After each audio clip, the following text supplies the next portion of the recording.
esperança viva. Amém? A esperança que nós temos em Cristo Jesus, nosso Senhor e Salvador. Então, olha só, quem achou, diga glória a Deus. Amém, aleluia. Antes de lermos, vamos orar? Pai, em nome de Jesus eu oro, nós oramos gratos pela Tua graça, pela Tua misericórdia, pelo Teu amor e cuidado. Obrigado, Senhor, por estarmos aqui. Obrigado, Senhor, pela Tua presença que está em nosso meio, falando, ministrando aos nossos corações. E agora nós consagramos esse momento especial, pedindo que a Tua palavra, com poder, com graça, com maravilha, chegue até nós e traga mudança, traga vida em cada um de nós aqui, ó Pai. Em nome de Jesus eu oro, nós oramos gratos a Ti. Amém? Glória a Deus. Eu vou te pedir então que você leia junto comigo. Nós vamos começar no versículo 3. Eu vou ler um versículo sozinho e você então vai ler o outro versículo bem forte, o versículo seguinte, do 3 até o 9, diz assim, ó: louvemos ao Deus e Pai do nosso Senhor Jesus Cristo. Por causa da sua grande misericórdia, Ele nos deu uma nova vida pela ressurreição de Jesus Cristo. Por isso nosso coração está cheio de uma esperança viva. Amém? Leia bem forte então 4. Assim esperamos possuir as ricas bênçãos que Deus guarda para o seu povo. Ele as guarda no céu, onde elas não perdem o valor e não podem se estragar, nem ser destruídas. Essas bênçãos são para vocês, que por meio da fé, são guardados pelo poder de Deus para a salvação que está pronta para ser revelada no fim dos tempos. Leia comigo. Alegre-se por isso, se bem que agora é possível que vocês fiquem tristes por algum tempo, por causa dos muitos tipos de provações que vocês estão sofrendo. Essas provações são para mostrar que a fé que vocês têm é verdadeira, pois até o ouro que pode ser destruído é provado pelo fogo.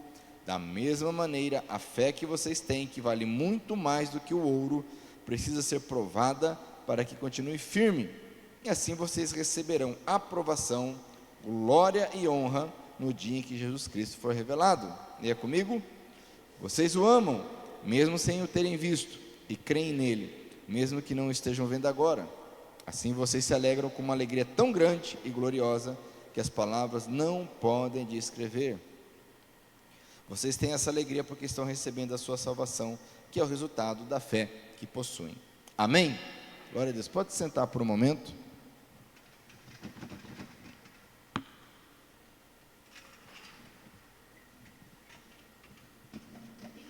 Glória a Deus. Uma esperança viva.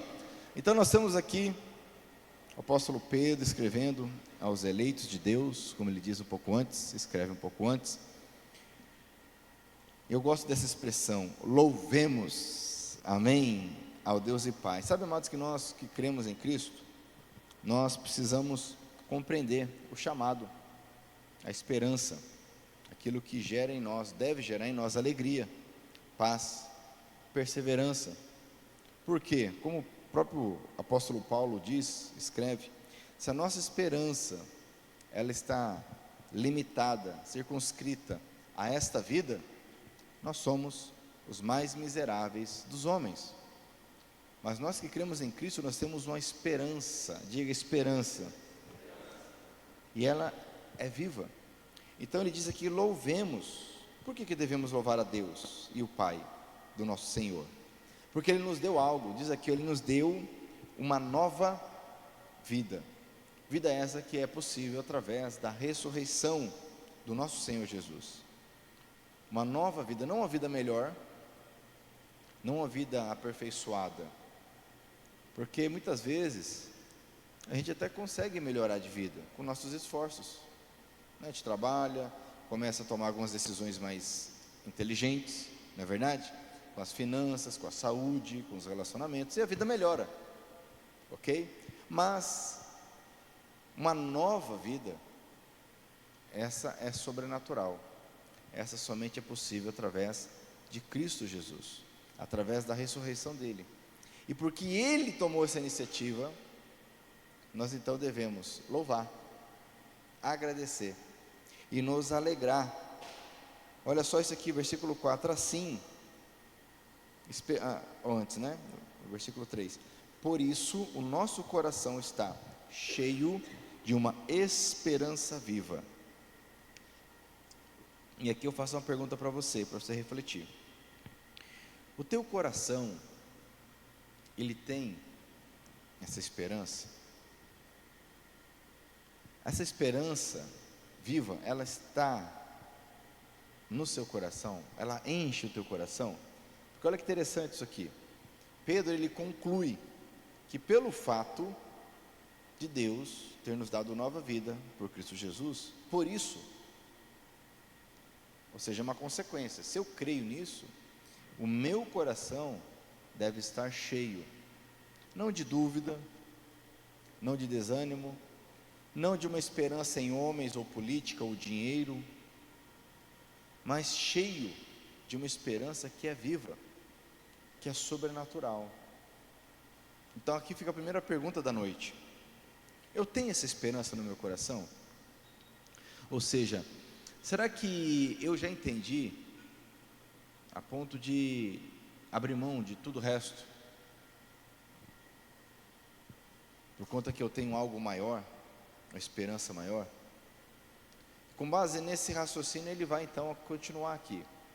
Mas pensa sobre isso, porque muitos têm o cristianismo como uma religião, como uma série de doutrinas, dogmas bons, mas nem todo cristão, ou que pensa que é cristão, ou se diz cristão, tem de fato o coração cheio de uma esperança que é viva, a ponto de encarar a morte sem pestanejar, sem retroagir, sem olhar para trás. Olha só que interessante isso aqui. Versículo 4: assim esperamos possuir, olha só, as ricas bênçãos que Deus guarda para o seu povo. Ele as guarda no céu, onde elas não perdem o valor e não podem se estragar, nem ser destruídas.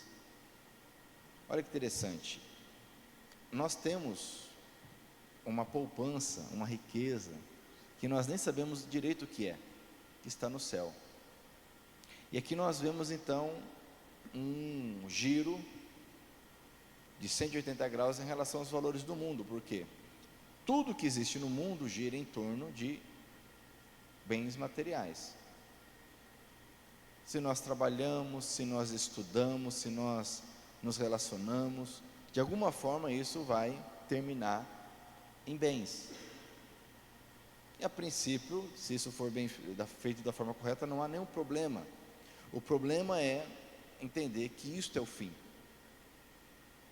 que acaba nisso. Quantas pessoas se matam porque perdeu tudo, porque faliu? O casamento acaba porque acaba o dinheiro. Irmãos brigam por causa de herança. Filhos matam os pais por causa de herança.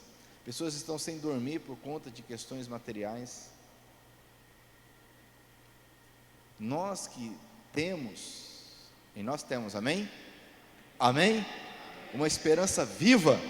Olha só, nós temos que ter essa consciência. Pedro está escrevendo aos irmãos que estavam sofrendo perseguição, para lembrá-los, para conscientizá-los. Olha, escuta, o que nós temos não é isso aqui. Nós temos algo que Deus está guardando para nós no céu. E aqui nada mais ele está relembrando o que Jesus pregou lá no Sermão do Monte, quando Pedro andava com Jesus. Abra comigo aí sua Bíblia em Mateus capítulo 6. Não desmarca Pedro que a gente vai voltar aí. Mas lá em Mateus capítulo 6, lá no Sermão do Monte, Jesus fala sobre isso.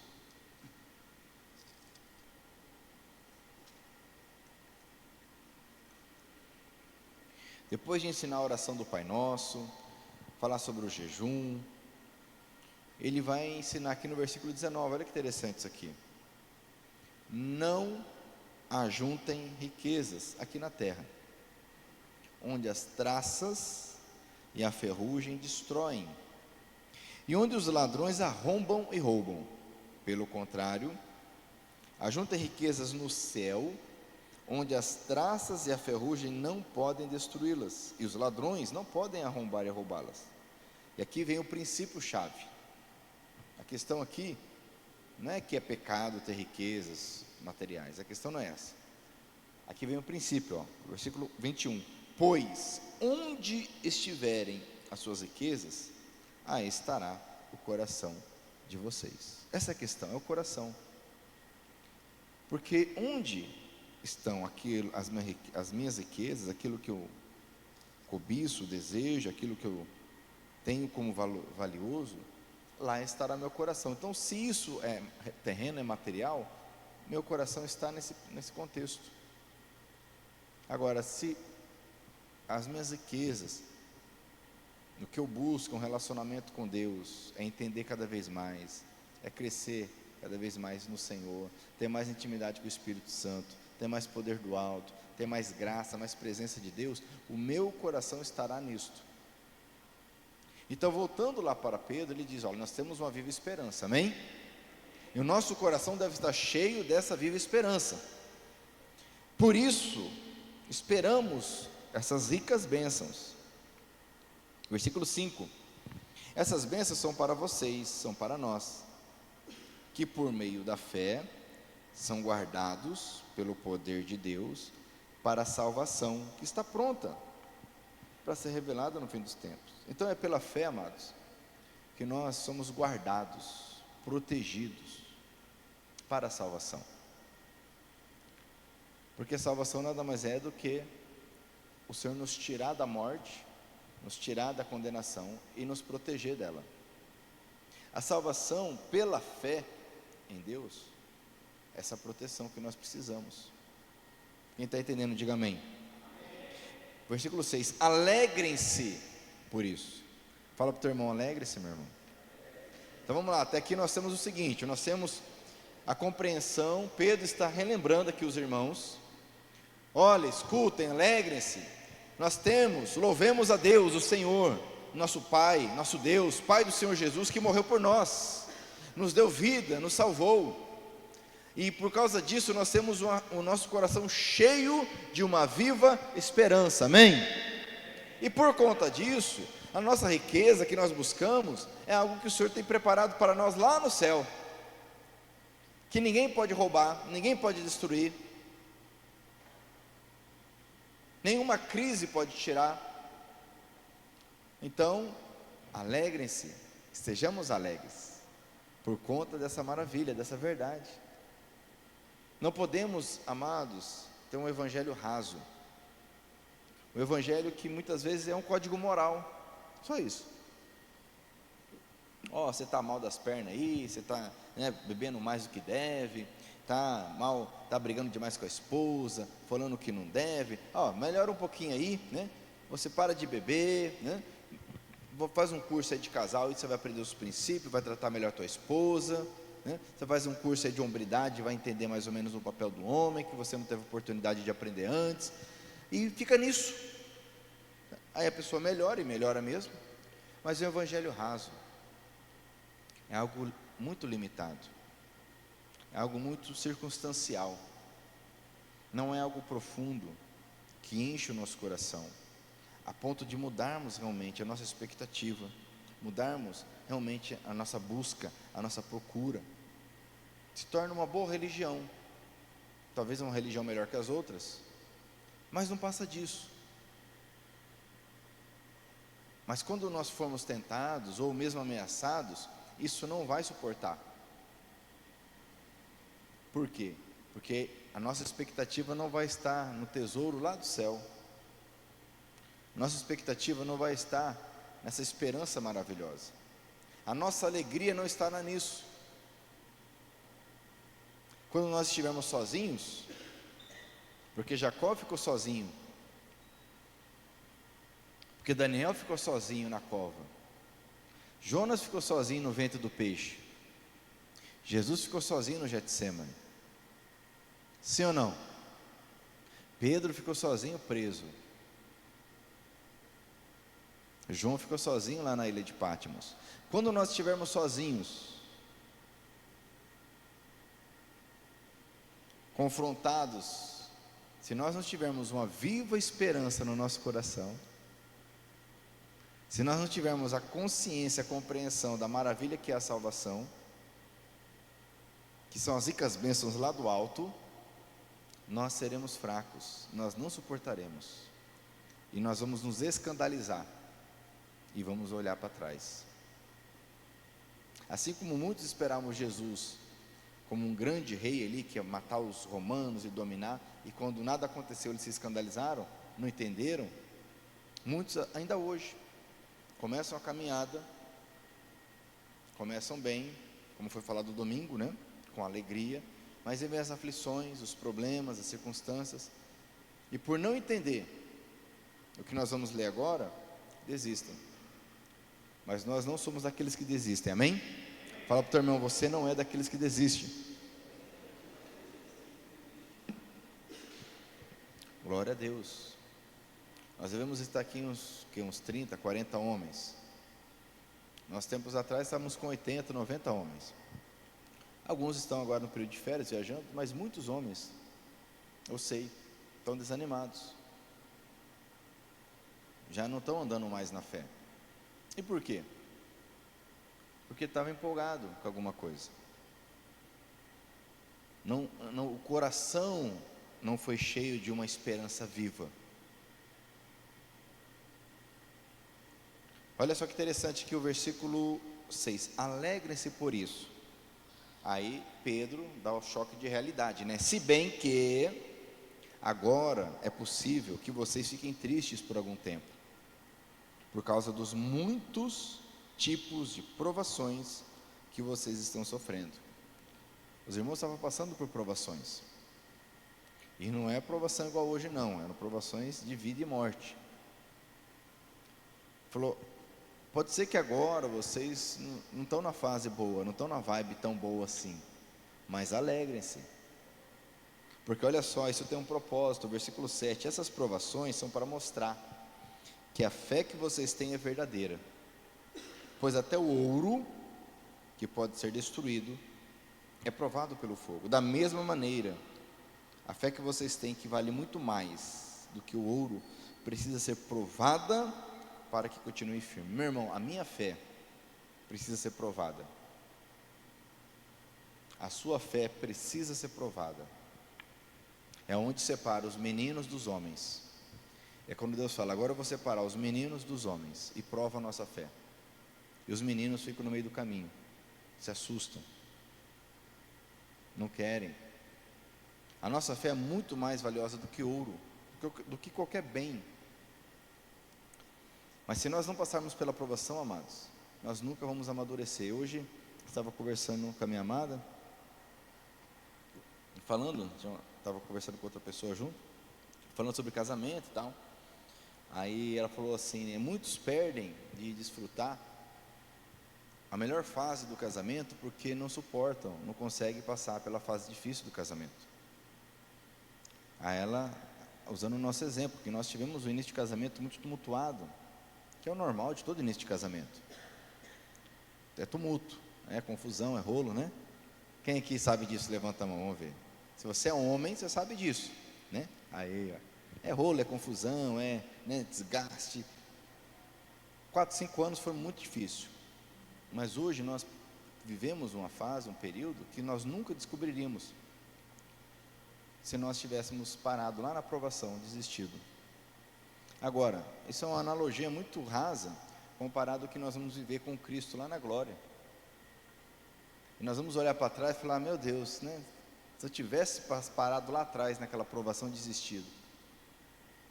Então percebam, meus irmãos, que a nossa fé, ela precisa ser provada, não é opcional, não é opcional, só é aprovado quem é provado. Parece óbvio. Só recebe o diploma quem é aprovado, só recebe o certificado quem é aprovado, só recebe habilitação quem é aprovado. E a nossa fé, ela precisa ser fortalecida. Por isso que Pedro escreve assim, olha que interessante, ainda continua no versículo 7, e assim vocês receberam aprovação, glória e honra no dia em que Jesus Cristo for revelado. É interessante, né? Aprovação, glória e honra. Comparando, quem sabe aí com quem gosta de esporte, né? Quando alguém vence na Copa do Mundo, um Mundial, um torneio importante, recebe ali, né, aquele momento de glória, de aprovação. Mas até isso tem sido tirado de nós hoje. Porque as pessoas hoje são tão ensinadas a não perder nada, que hoje qualquer pessoa que participa de qualquer coisa recebe medalha. Você já viu isso? Vou correr, tem 1000 corredores, cada um ganha uma medalha. Por quê? Participação. Ah, que bonito. Quer ver criança, né? Foi em escola, qualquer coisa, todo mundo recebe medalha. Aí, o que ganhou, não ganhou nada, né? Porque todo mundo ganhou igual ele. E o que não ganhou, sai iludido que ganhou uma medalha. Você vê que coisa esquisita, para falar o mínimo. Ah, não, mas coitado, né? Porque ele não ganhou, meu irmão. Qualquer pessoa que vive no mundo real, ela mais perde do que ganha, sim ou não? A nossa vida é assim. Se você não sabe disso, né, aprenda agora. Nós mais perdemos do que ganhamos durante toda a nossa vida. Aliás, são raras as vezes que a gente ganha alguma coisa, sim ou não? Por isso que é gostoso. Porque se fosse todo dia, não tinha graça, ué. Você ganha todo dia, que graça tem? Não tem. Uma vitória, ela só tem gosto de vitória porque é uma vitória. Porque na maioria das vezes eu perdi, então agora eu ganhei. Agora eu ganhei. Ó, que gostou? Ganhei, né? Agora, né? Todo mundo ganha tudo junto, quer dizer, tanto faz eu me esforçar ou não esforçar, eu treinar, não treinar, tanto faz. E aí quando a pessoa é provada na fé ou na vida real, ela se assusta, ela foge, ela corre, ela se acovarda, porque não foi forjada, não foi experimentada. Então, meus irmãos, a nossa fé é assim. Só receberemos aprovação, glória e honra se a nossa fé for provada e continuarmos firmes. Amém?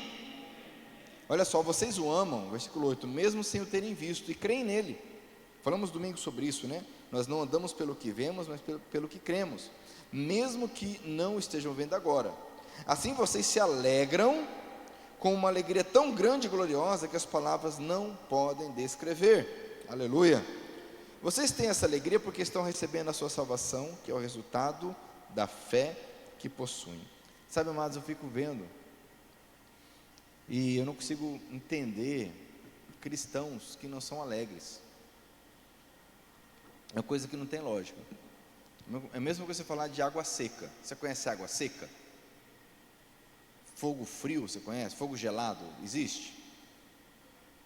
É você falar de cristão que não é alegre. Eu não estou falando que a pessoa vive rindo, né, o tempo todo, que ela não passa por provação, que ela não se entristeça. Lógico, a gente tem perdas e situações e lutas que a gente se entristece, mas dentro de nós deve ter uma alegria, deve haver uma alegria, porque nós fomos salvos pela fé. Mas as pessoas deixam de seguir a Cristo porque não tem alegria, deixam de andar na comunidade porque não tem alegria, a pessoa é seca. Quer dizer, alguma coisa está errada, então na verdade não aconteceu. Quando ele fala aqui, ó, vocês têm essa alegria porque estão recebendo a sua salvação, que é o resultado da fé que possuem. Vocês estão lendo Atos no nosso plano de leitura, por exemplo, prenderam Pedro e João, que estavam pregando, açoitaram eles saíram cantando, porque eles se viram dignos de sofrer por causa de Jesus. Quando prenderam Paulo, junto com Silas, açoitaram, prenderam com os pés, né, no tronco, você já deve ter visto em filme, né? Na época da escravidão se usava muito isso, né? Prenderam, a Bíblia diz que prenderam com os pés no tronco, os dois, eles todos machucados lá, e começaram a cantar, louvar a Deus, né? Paulo falou para Silas, puxa um lá aí, né? E começaram a cantar, né? Não, baixa aí que está alto para mim, né? E aí cantou e começou a cantar e louvar a Deus, e louvar, que a presença de Deus foi tão grande, que veio um terremoto.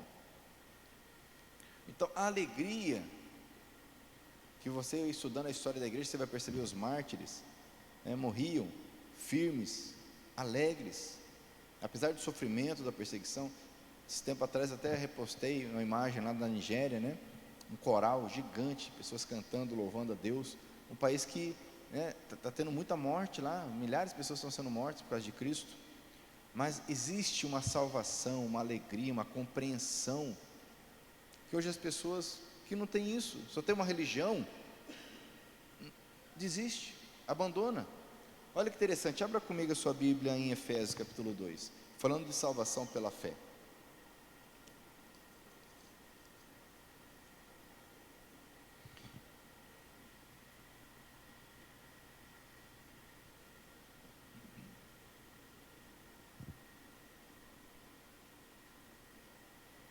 Paulo faz uma descrição aqui do nosso estado antes de conhecermos a Cristo. No capítulo 2, versículo 11, ele diz assim, lembrem que vocês, os não-judeus, eram chamados de incircuncidados pelos judeus, que chamam a si mesmo de circuncidados por praticar circuncisão. O que isso quer dizer? Eles eram privilegiados e nós não. Olha só, lembrem do que vocês eram no passado. Naquele tempo, vocês estavam separados de Cristo, eram estrangeiros e não pertenciam ao povo escolhido de Deus. Aqui o religioso, ele já não se identifica com o texto. Ele fala assim, não, mas eu sempre fui da igreja, eu sempre fui crente. Quer dizer, já não se identificou com a verdade. Não é para ele isso aqui. A pessoa não tem noção que um dia ela entregou a vida dela para Cristo. E antes de entregar a vida dela para Cristo, ela estava nessa situação aqui. Independente se ela já é na igreja. Independente se a mãe dela, a mãe ou o pai levava na igreja. Se a pessoa não teve um momento que ela entregou a vida para Jesus, ela não tem nada. Independente se ela tem uma religião. Não, eu vou na Assembleia, eu vou na Batista, eu vou na IBVI. Não interessa.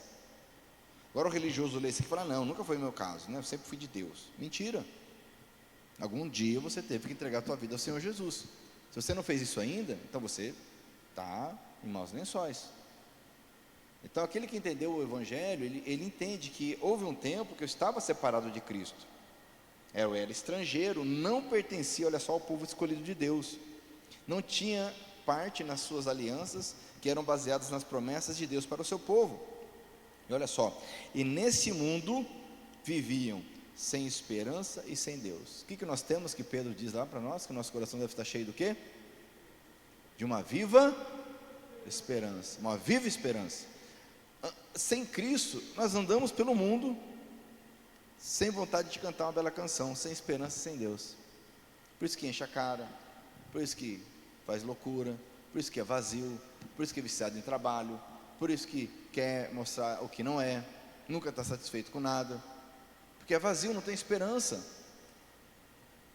Olha só, mas agora, olha que bênção, versículo 13, mas agora, unidos com Cristo Jesus, vocês que estavam longe de Deus, foram trazidos para perto dele, pela morte de Cristo na cruz. Você pode dar uma glória a Deus? Pois foi Cristo quem nos trouxe a paz, tornando os judeus e os não-judeus um só povo, por meio do sacrifício do seu corpo. Ele derrubou o muro de inimizade que separava os judeus dos não-judeus. Pulando um pouquinho para frente aqui, olha só, versículo 18. E por meio de Cristo, por meio de Cristo, que todos nós, judeus e não-judeus, podemos ir, pelo poder de um só Espírito, até a presença do Pai. Amém? E para encerrar aqui, versículo 8 diz, pois pela graça de Deus, vocês são salvos, por meio da fé. Isso não vem de vocês, mas é um presente dado por Deus. Amém? Então, quando Pedro fala para nós aqui escrevendo, que devemos estar alegres, é por conta dessa verdade, que nós recebemos uma salvação. Pulando lá para o versículo 13, do capítulo 1 de Pedro, nós vemos o seguinte, portanto, olha só, por causa disso, versículo 13, estejam prontos para agir, continuem alertas e ponham toda a sua esperança na bênção que será dada a vocês, quando Jesus Cristo for revelado. Amém? Então qual que deve ser a nossa postura? Nós que temos uma viva esperança, primeira coisa, pronto, eu tenho que estar pronto para agir. Fala para o teu irmão, você tem que estar pronto para agir. Agora eu lhe pergunto, como que eu fico pronto para agir? É interessante, você que está lendo o projeto de vida aí, nosso plano de leitura, você passou pela Páscoa, não foi? Quando Deus instituiu a Páscoa lá no Êxodo. E Deus falou, à noite vai passar o anjo da morte e vai matar os primogênitos do Egito. E vocês não vão estar dormindo de pijama, vocês vão estar com o cajado na mão, calçado, com a roupa pronta, que a hora que eu falar vocês vão sair. Ou seja, eles tinham que estar prontos. Isso é um símbolo, é uma figura de como nós devemos estar hoje, espiritualmente, para quando Jesus chamar. Se Jesus te chamar hoje, você está pronto? Portanto, ou seja, se nós temos uma esperança viva, se nós estamos alegres e temos a nossa fé provada, entendemos isso, não quer dizer que somos perfeitos, mas que estamos prontos. Portanto, estejam prontos para agir.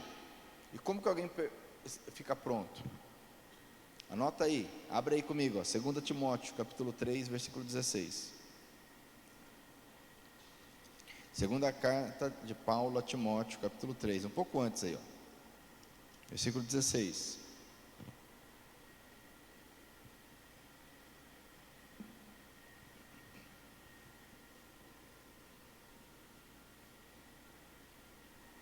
Olha só, quem achou, diga amém. Diz assim, pois toda a escritura sagrada é inspirada por Deus e é útil para ensinar a verdade, condenar o erro, corrigir as faltas e ensinar a maneira certa de viver. Lê o 17 comigo bem forte.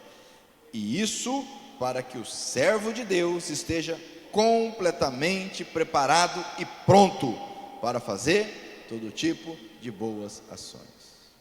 Então nós precisamos da palavra para estarmos prontos. Pronto para agir. Não é esperar acontecer para me preparar. O tolo, ele espera acontecer o problema, aí ele vai correr atrás, para ver se ele consegue resolver.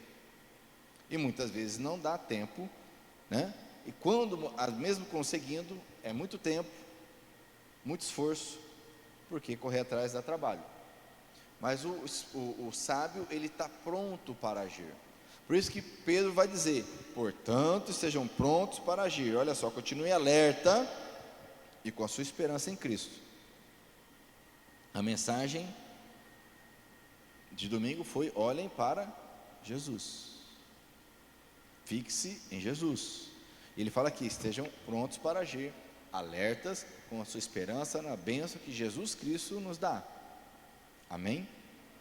Não podemos nos enganar. E já para encerrando, versículo 14, sejam obedientes a Deus e não deixem ao alerta, não deixem que a vida de vocês seja dominada por aqueles desejos que vocês tinham quando ainda eram ignorantes. Todos nós podemos voltar. Se nós não vigiarmos, se o nosso coração não estiver cheio de uma viva esperança, se nós não estivermos cientes da nossa salvação, se isso não gera alegria em nós vamos voltar para as mesmas paixões da época que nós éramos ignorantes. Fatalmente. É a nossa tendência. A polícia muitas vezes, quando está investigando, né, ela sabe onde procurar o camarada. A gente já tem uma história, por quê? A tendência dele é voltar para o mesmo meio, voltar para o mesmo ambiente. Essa é a nossa tendência. Se nós não focarmos em Cristo, se a nossa esperança não estiver viva em nosso coração, nós vamos voltar a fazer as mesmas coisas.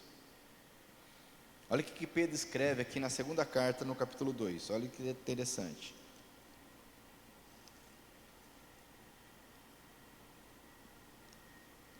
Capítulo 2, a segunda carta agora, versículo 20. Portanto, aqueles que chegaram a conhecer o nosso Senhor e Salvador Jesus Cristo e que escaparam das imoralidades do mundo, mas depois foram agarrados e dominados por elas, ficam no fim em pior situação do que no começo. É interessante essa expressão, né? A pessoa é agarrada e dominada, fica em situação pior. Olha o 21. Pois teria sido muito melhor que eles nunca tivessem conhecido o caminho certo do que, depois de o conhecerem, voltarem atrás e se afastarem do mandamento sagrado que receberam. O que aconteceu a essas pessoas prova que são verdadeiros esses ditados. O cachorro volta ao seu próprio vômito, e a porca lavada volta a rolar na lama, citando Provérbios. Você já viu o cachorro comer o vômito? Gostoso, né? Dá até fome quando você vê, né? Está sendo, nossa, dá até fome, né? O cachorro, aí ele começa a comer de novo o vômito. Não dá até fome na hora? Não, né? Dá um asco, nojento. Mas é assim que Deus vê a pessoa que volta às velhas paixões. Não é a pessoa que peca, porque nós pecamos. Mas a questão é voltar a retroceder nas mesmas coisas de sempre, do tempo que nós éramos ignorantes. E se nós não vigiarmos, como Pedro está alertando, se a nossa esperança não for viva, se nós não estivermos alegres com a salvação, é isso que vai acontecer, mais cedo ou mais tarde. Passa a emoção, passa a empolgação, o mundo real aparece, e aí? E aí? Se o meu coração não está voltado para as coisas do alto, para o tesouro do alto, meu irmão, é fatal. Eu vou voltar para o lugar que eu sempre estive. É interessante, porque depois que Jesus ressuscita, ele vai lá ele aparece a alguns discípulos, e ele vai restaurar Pedro, né? Aparece novamente para Pedro. E o que Pedro e os demais discípulos estavam fazendo? Pescando, porque era o que eles sabiam fazer. Ou seja, Jesus falou: vou fazer de você pescador de homens. Abandona, me segue. Diz que Pedro e Tiago abandonaram os barcos, começaram a seguir Jesus. Pedro abandonou o barco e começou a seguir Jesus. Aí Jesus morre, Pedro nega Jesus, Jesus ressuscita depois de 3 dias, mas aparentemente nada acontece. O que Pedro faz? Em vez de estar orando, buscando, aguardando a promessa, ele volta a fazer aquilo que ele sempre fez. É o normal, amados, é o comum. Voltou a pescar. E se Jesus não aparece para ele, ia ficar pescando, ia morrer pescador, porque esqueceu das promessas, do chamado, do propósito. Nós vamos voltar a fazer a mesma coisa de sempre. Não se iluda, é a nossa tendência. Mas se nós estivermos em Cristo Jesus, por isso que Jesus fala: aquele que pegando no arado olha para trás não é digno de mim. Porque a nossa tendência é olhar para trás, é voltar a fazer o que nós fazíamos, os mesmos hábitos. Eu não sei se acontece com você. Então, imagina lá na tua casa, você tem lá, você guarda, por exemplo, as chaves sempre no mesmo lugar. Tem um lugar lá para pendurar a chave, certo? E aí, por algum motivo qualquer, muda a configuração do ambiente, muda a decoração, e aí em outro lugar que guarda a chave. Quanto tempo demora para você parar de buscar a chave no mesmo lugar? Não acontece com você? Você sabe que a chave está aqui, mas por muitos anos você sempre vai pegar a chave lá, o que você faz? Você vai para o mesmo lugar buscar a chave, igual um retardado, né? Você já sabe, aí você faz isso uma, faz duas, demora, né? Uns mais que o outro, mas demora. Você percebe que nós somos condicionados. Então, meu irmão, para encerrar, sejamos obedientes a Deus e não deixemos que a vida seja dominada pelos desejos que nós tínhamos quando ainda éramos ignorantes. Amém? Olha só o versículo 15: pelo contrário, sejam santos em tudo que fizerem, assim como Deus que os chamou é santo, porque as escrituras sagradas dizem: sejam santos, porque eu sou santo. Ou seja, o desejo do Senhor é que nós sejamos santos. E santo aqui significa separado, não significa perfeito, ou alguém que não erra, não peque, mas alguém que é separado para o serviço de Deus, separado para o Senhor, separado por Cristo desse mundo e das paixões do mundo. Amém? Então, busque no teu coração, busque no Espírito Santo, entenda isso. Qual tem sido a tua esperança? Você tem uma viva esperança no teu coração de encontrar com o Senhor de estar cada vez mais próximo dele, de conhecê-lo cada vez mais, que você tenha consciência que os bens que o Senhor tem para nós não são esses aqui, são os da glória. Por isso que esse evangelho raso que nós temos visto aí, amados, não tem mudado a vida de ninguém. A pessoa muda de religião, mas não tem uma nova vida. A pessoa melhora alguns aspectos da vida social dela, mas não tem uma nova vida. E no final vai todo mundo para o mesmo lugar, que é fora da presença de Deus. Quem está entendendo, diga amém. Vamos ficar em pé então para nós orarmos. Glória a Deus. Uma viva